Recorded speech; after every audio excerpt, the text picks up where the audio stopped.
Айғар соғыс өрті жылдар өте.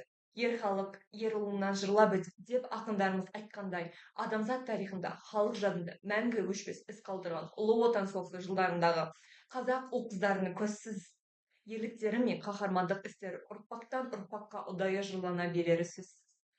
Қазақ тарихында елін, жерін қорғаған талай қаһарман тұлғалар, яғни батырлар дүниеден өтті.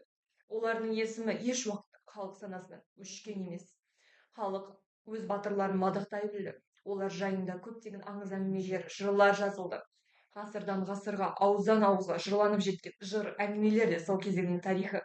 Батырлардың ерліктері сөз болды. Абылай, Бөгенбай, Қабанбай, Қасым, Кенесары, Наурызбай, Ағыбай Сырым, Исатай сынды батырлар туған туылыпты. Бауыржан Момышұлы дүниеге келді. Осындай қасиетті топырақтан шыққан ата-баба дәстүрін ұстанған Бауыржан да қаһармандығымен көптің ортасынан жеке даралана білді.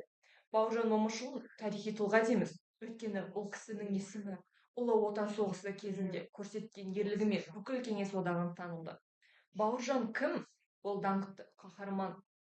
Сұрапыл ұлы отан соғысы басталысымен 316 атқыштар, кейін 8 гвардия дивизиясы жасақталуына белсене атсалысты. Сол дивизия құрамында майданға аттанды. Москва түбіндегі немістермен болған ұрыстарға қатысты. Панфилов атындағы 8-ші гвардия дивизиясының батальон полк командирі болды. Соғыстың соңғы жылдарына, яғни 1944-45 жылдары осы дивизияны басқарды. Ұлы отан соғысы кезінде ұрыс жүргізудегі әскери шеберлігімен, тапқырлығымен және жеке басының ерен ерлігімен көзге түсіп, атақ даңқы аңызға айналды. Бауыржан Момышұлы Баштық академиясын бітірген бірінші қазақ. Соғыс өнерінің тактикасы мен стратегиясын жетік меңгерген қорғаныс теоретигі.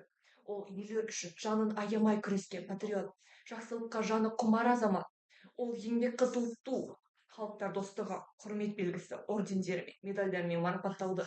Ал кеңес одағының батыры атағы өмірден өткеннен кейін берілді. Әрине өкінішті. Москва үшін бір қадам артқа шегінбей, өмірі қыл үстіне тұрса да аянбады. Оның бұл ерлігі мақтауға да, мақтануға да тұрарлық. Бауыржан Момышұлы атақты да, мадақты да мансап тұтқан адам емес. Ол елі, жері үшін күресті, қаһарман ерлік көрсетті. Оның бұл ерлігі халықтың санасынан өшпестей орын алды. Халықтың ойында, көңілінде өшпестей шырақ болып жану кеңес одағының батыры деген аттанды, биік әрі мәртебелі еді. Табиғат берген ата-ананың қанымен келген Бауыржан болмысы адалдықты, шыншылдықты, әжеттілікті қажет етті. Қабағы қатулы, өңі сұсты, өткір көзді, кең жаурынды, зор үнді, қалың мұртты болып келген сыртқы пішіні қатқып сұлу көрінгенмен жүрек нәзік ниеті таза адам